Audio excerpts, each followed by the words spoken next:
Hello my dear friends, फिर से आप सभी को स्वागत है 10th क्लास की मैथमेटिक्स एनसीईआरटी सिलेबस के साथ। दोस्तों, हमने 3.1 एक्सरसाइज सॉल्व कर ली थी। आपको यदि पता ना हो तो प्लेलिस्ट में हमारे जो वीडियो पड़े हुए हैं आप वहां जाकर देख सकते हो। देखना है तो लाइन टू लाइन लेक्चर को देखा करो, ये नहीं बीच में से खोला लेक्चर और देखने लग गए।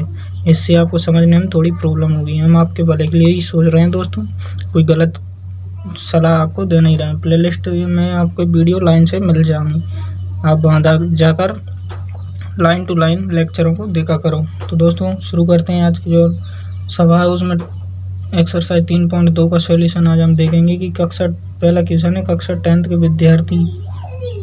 10 विद्यार्थियों ने गणित की एक पहली प्रतियोगिता में भाग लिया। यदि लड़कियों की संख्या लड़कों से 4 अधिक है तो लड़के और लड़कियों की संख्या हमें बतानी है। और दोस्तों, सवाल वही है, मैंने आपको कहा था कि एक लाइन से आपको एक समीकरण मिलेगी, अगली लाइन से आपको अगली समीकरण मिलेगी। तो पहले तो मान लो ये किसके ऊपर सवाल चल रहा है, लड़के और लड़कियों के ऊपर। तो पहले मान लो लड़कियों की संख्या x, लड़कों की संख्या y मान ली। अब पहली लाइन में बोल रहा है कि लड़कियों की संख्या लड़कों से 4 अधिक है, यानी कि यदि पहले तो ये देखो x यानी 10 विद्यार्थी दिए हुए हैं, तो 10 विद्यार्थी टोटल कितने हुए, लड़की और लड़कियों को मिलाकर 10 हैं। तो x और प्लस y का जो टोटल मान होगा वो 10 दिया हुआ। तो पहली समीकरण तो यहाँ से निकल कर आती है। और अगली लाइन जो बन रही है वो बोल रही है कि लड़कियों की संख्या लड़कियों से 4 अधिक है, यानी कि लड़कियों की संख्या को, लड़कियों में से यदि हम लड़कियों को माइनस करें तो जो अंतर आएगा वो कितने का आएगा, 4 का। तो यहाँ से हम एक समीकरण और बना सकते हैं। तो यदि मैं लड़कियों की संख्या में से लड़कों को घटा दूं y को, तो जो अंतर मिलेगा वो 4 मिलेगा। तो उम्मीद करता हूँ आपको ये समीकरण समझ में आई हूँ। क्वेश्चन में दिया है साफ साफ टोटल 10 विद्यार्थी, यानी लड़कियों लड़कियों को जोड़े जाए तो 10 मिलेंगे, यानी x प्लस वाई को जोड़ा जाए तो 10 प्राप्त होगा। और अगली लाइन में बोला है कि लड़कियाँ लड़कों से 4 अधिक है, यानी लड़कियों में से यदि हम लड़कों को माइनस करेंगे तो जो 4 मिलकर हमें प्राप्त होगा। तो यहाँ से ये समीकरण 1 और समीकरण 2। अब समीकरणों से वही सारणी आपको प्राप्त करनी है। कैसे करते हैं, पहली समीकरण से x बराबर 1 चर को इधर रखो और बाकी को इधर भेज दो, 10 माइनस वाई आ गया। अब यहाँ पर आप कुछ भी अपने हिसाब से पुट कर सकते हैं, क्योंकि सबको माइनस करना है। लेकिन अभी आप 1 2 3 से रखना शुरू करोगे तो बड़ी संख्या मिलेगी, 1 रखेंगे तो 9 मिलेगी। इतनी बड़ी संख्या जरूरत नहीं है, आप बड़ी मान रख सकते हो। यानी y का मान जो है 5 से शुरू करो तो हमें छोटा मान थोड़ा सा मिलेगा। 5 से मैंने 5 रखा, यानी x बराबर y बराबर 5 रखा तो 5 प्राप्त होगा, 4 रखा तो 6 प्राप्त होगा, 3 रखूँगा तो 7 प्राप्त होगा। इस प्रकार से पहली समीकरण प्राप्त हुई। और जो अगली समीकरण है x माइनस वाई, इससे हम अगली समीकरण बनाते हैं। x को इधर रखा, y को इधर भेजेंगे तो प्लस हो जाएगा। तो अगली समीकरण ये बनकर आएगी x बराबर बाय 4 प्लस वाई। अब क्या करना है, वही y की जगह पर मान पुट करो। अब यहाँ पर सबसे छोटा मान पुट कर सकते हो, आप 0 भी रख सकते हो, लेकिन लड़कों 0 आप मान नहीं सकते, क्योंकि कुछ ना कुछ तो लड़कियों की जो संख्या होनी चाहिए। तो 1 मैंने रखा, पहले तो 1 रखने पर जो y का x का मान बनेगा वो 5 बनेगा। फिर y का मान 2 रखा, यहाँ पर रखते हैं तो 2 रखा तो 4 और 2 6 बन गए, x का मान 6 हुआ। 3 रखने पर 7 प्राप्त होगा। अब समीकरण 1 और यानी सारणी 1 और 2 हमारे पास निकल कर आई। अब ये हमें बताना है यहाँ से x और y के मान, क्योंकि लड़के और लड़कियों की संख्या ये हमारे से पूछ रहा है। तो हमने जो माने हैं x और y, उनके मान हमें निकालने के लिए इसने बोला है ग्राफ विधि से बताओ। लेकिन मैं आपको यहाँ शॉर्ट बता देता हूँ आंसर चेक करने के लिए कि जो सारणी है उनमें जो कॉमन मिल रहे हैं अभी, अब जैसे 7 और 3, तो जो हमारा आंसर बनने वाला है वो बनेगा 7,3, यानी x का मान 7 रहेगा, y का मान 3 रहने वाला है। इसे आप ग्राफ में डोनेट कर सकते हो, जैसे कि x का मान पहली सारणी के लिए रेखा बनाओ, x बराबर 5, ये रहा, y बराबर भी 5, x बराबर और y बराबर ये पॉइंट मिलेगा। अब बोल रहा है x बराबर 6, तो ये रहा, y बराबर 4, देखो 6 और 4। अब 7 और 3, तो x का मान 7, y का मान 3। तो इस प्रकार से ये एक रेखा बनेगी। अब अगली समीकरण सारणी के लिए देखो, x बराबर फिर से वही 5 और y बराबर 1। ये x बराबर 5 हो गए, y बराबर 1 हो गए, और फिर x बराबर कितना 6 और y बराबर 2।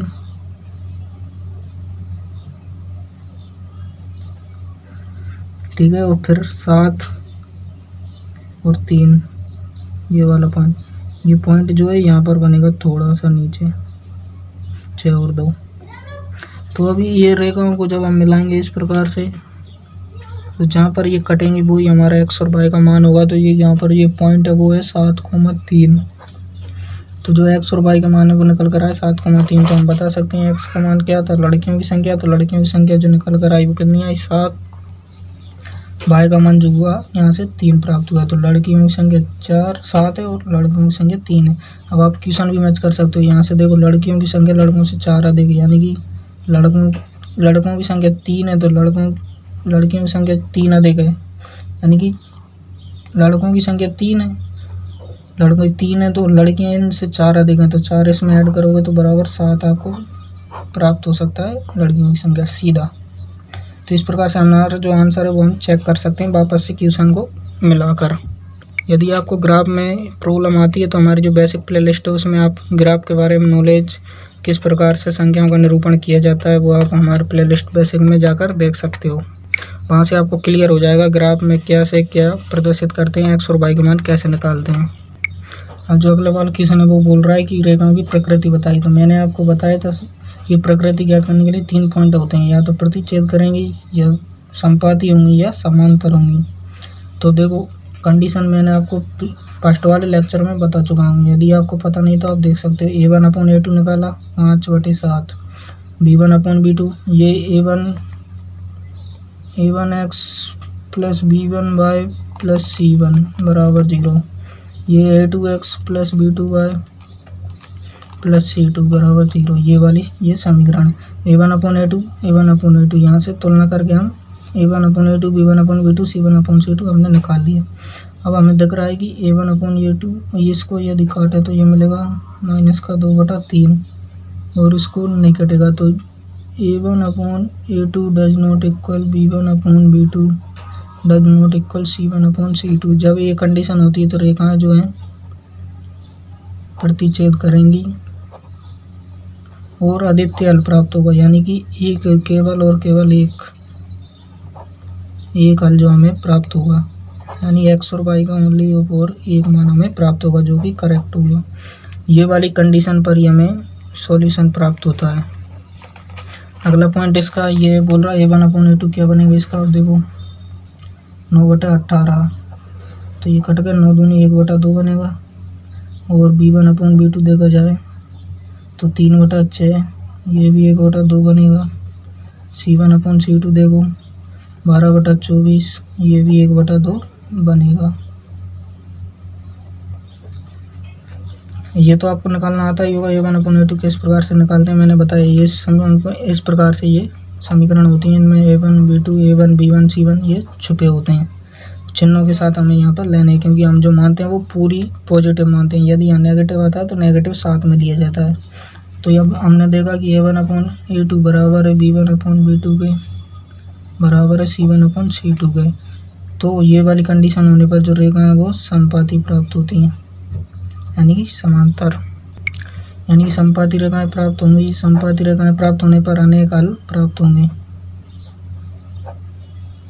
क्योंकि जो रेखा है वो एक के ऊपर ही एक चलेगी। ये रेखा इसी के ऊपर दूसरी रेखा मिलेगी तो अनेक हल, प्रत्येक पॉइंट इसका हल बनेगा। प्रत्येक पॉइंट जितने भी बिंदु हैं अनंत, इसके जो हल हम बोल सकते हैं।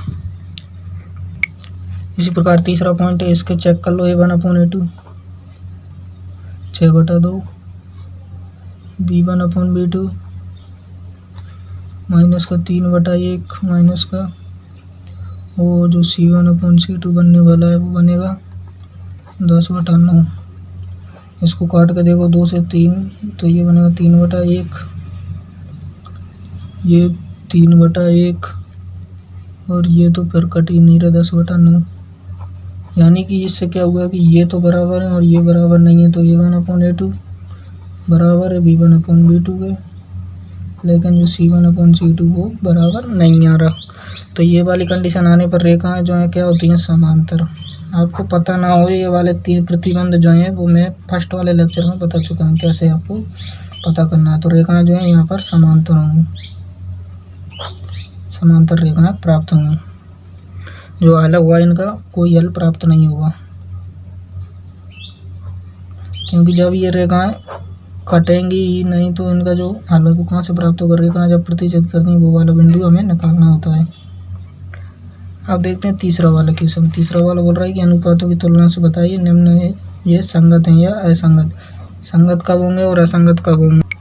ओनली फॉर एक कंडीशन पर संगत होंगे, जब तीनों के जो A1/A2 B1/B2 C1/C2 मैच ना हो तो संगत होंगे। असंगत में दोनों वाली कंडीशन आ जाएंगी, तो वो चेक करना है। इसी यही टाइप के क्वेश्चन है, कोई अलग नहीं है। इनको इधर लाओ तो C1 बन जाएगा हमारा 3x + 2y - 5 = 0। इसी प्रकार इसमें 2x - 3y - 7 = 0। अब A1/A2 चेक करो, 3/2। B1/B2 चेक करो, 2/-3। C1/C2 चेक करो तो -5/-7। क्या ये तीनों मैच हो रहे हैं? नहीं हो रहे, तो ये जो है संगत होगा। इस रेखा की जो प्रकृति यानी कि जो प्रकृति बता रही वो संगत है या असंगत बताना है, तो ये होगा जो संगत है। ये तीनों मैच नहीं कर रहे क्योंकि तीनों डज नॉट इक्वल हैं। यहाँ तो हम नहीं लगा सकते, ये तो इनके मान है। जब हम लिखेंगे A1/A2 does not equal B1/B2 does not equal C1/C2। तो इस प्रकार से हम तीसरे सवाल का सॉल्यूशन देखेंगे। तीसरे सवाल का जो अगला तीसरा पॉइंट, कुछ जो पॉइंट मैं छोड़ देता हूँ वो आपको बॉक्स से मैच करके करने हैं। सेम में जो आपको नहीं हो सकते वो मैं बता देता हूँ। अब यहाँ पर देखो, इनका पहले सिंपल बनाओ इस वाली फॉर्म को। तो इसका जो लेसे लेंगे 3x/2 + 5y/3 = 7। इसका लेसे लेंगे 6 लेसे आएगा। 6 का भाग 2 में 3 बार, 3 तिया 9x + 3 का भाग 2 में 2 बार, तो 5 दूनी 10y = 7 चल रहा है। 6 इधर जाएगा तो कितना बनेगा? ये समीकरण नहीं बनेगी। 9x + 10y = 7 × 42। तो समीकरण एक तो ये हो गई और अब ये दूसरी हो गई। ठीक है, तो अब A1/A2 चेक कर लो। A1 का मान 9 है और ये भी 9 है, 9/9। B1/B2 क्या है? -10 + 10। C1/C2 क्या है? 14 इधर जाएगा तो नेगेटिव, ये हुआ 42। अब इसको कटने वालों को काट दो। यदि ये तीनों बराबर आते हैं तो ये क्या होगा? असंगत होगा। यदि तीनों बराबर ना आते हैं तो ये संगत होगा। आप कर सकते हो। चौथा वाला क्वेश्चन बोल रहा है संगति होमोग्राफी विधि से हल करना है। इसमें पूरा x और y का मान हमें निकालना है। तो पहले तो ये बोल रहा है कि जांच करने के बाद हल करना है, यानी कि संगत है या असंगत। तो वो जांच करने के लिए पहले तो क्या करेंगे? x - y - 8 = 0। 3x - 3y - 16 = 0। A1/A2 1/3। B1/B2 minus plus होकर 1/3 बनेगा। C1/C2 8 दूनी 16 से ये कटेगा तो 1/2 आएगा। तो जो ये तो दोनों मैच हो रहे हैं, ये वाला नहीं हो रहा, तो जो हल बनेगा वो क्या होगा? यानी कि जो रेखा है वो आएंगी समांतर रेखाएं प्राप्त होंगी। तो अब हम इसे ग्राफ विधि, यानी ये बोल रहा है ग्राफ विधि में जब हल करना है, जब रेखाएं प्रतिच्छेद करेंगी एक दूसरे को, तभी हमें ग्राफ में इसका जो x और y का मान निकाल सकते हैं। अब यहाँ पर तो हमने कंडीशन देख ली कि ये दोनों तो मैच हो रहे हैं। A1/A2 = B1/B2, लेकिन जो C1/C2 वो मैच नहीं हो रहा।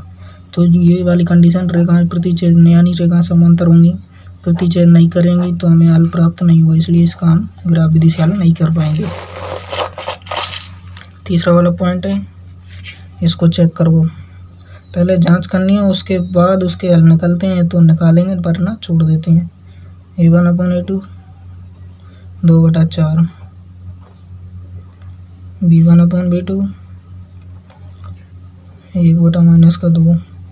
C1/C2 -6/4। ये कटने पर ये देगा 1/2, ये -1/2 है और ये 3/2 है। तो तीनों के तीनों पॉइंट अलग अलग हैं, तो इनके जो हल हैं वो संभव हो सकते हैं, क्योंकि तीनों जो कंडीशन वो मैच नहीं हो रही, और ये वाले होने पर ही हमें हल अद्वितीय हल प्राप्त होते हैं।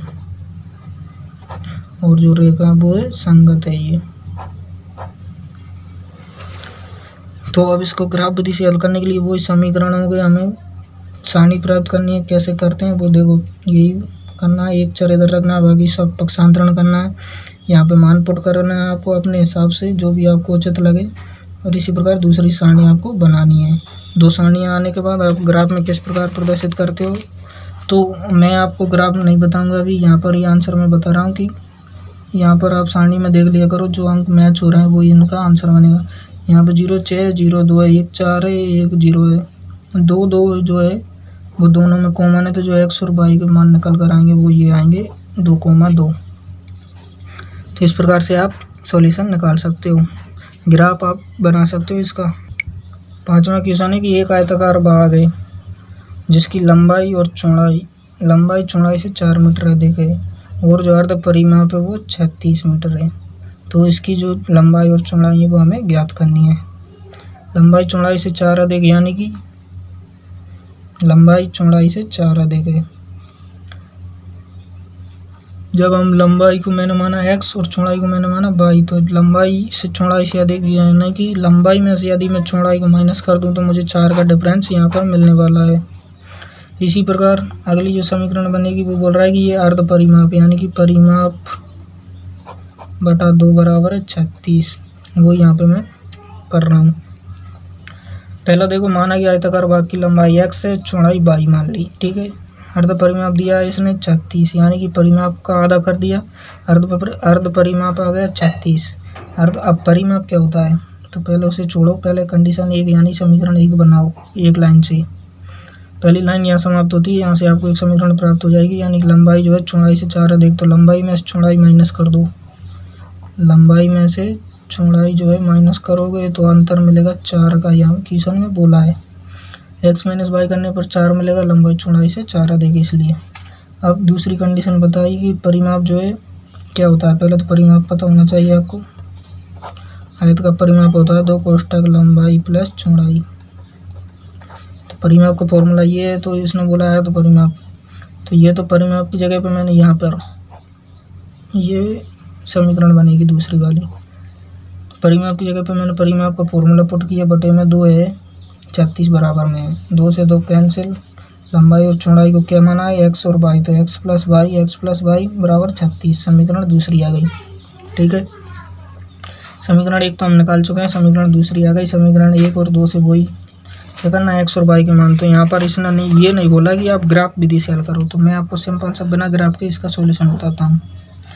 समीकरण उठाओ, पहली x माइनस वाई बराबर 4 है, तो x बराबर y को इधर पक्षांतरण कर दो, 4 प्लस वाई बनेगा, ठीक है। अब करना क्या है, समीकरण 2 में जाओ। समीकरण 2 क्या बोल रही है, x प्लस वाई बराबर 36, ठीक है। तो इसमें जो है x का मान जो है यहाँ से पुट कर दो इस वाली समीकरण में। तो यहाँ पर x का मान जो बन रहा है 4 प्लस वाई, यहाँ पर पुट करो 4 प्लस वाई बराबर 36, ठीक है। 1 और 1 2 वाई, 2 वाई हो गए 4 बराबर 36। 2 बाई 4 इधर जाएगा, 36 माइनस 4 तो कितना बचेगा, 32, ठीक है। तो 32 बचा। बाई का मान जो है 16 निकल कर आए, 32 में 2 को डिवाइड करो 16 मीटर, ठीक है। इसी प्रकार अब बाई का मान आ चुका है, इसको कोई सी भी एक समीकरण में पुट कर दो, बाई का मान से एक्स का मान जो है हमें प्राप्त हो जाएगा।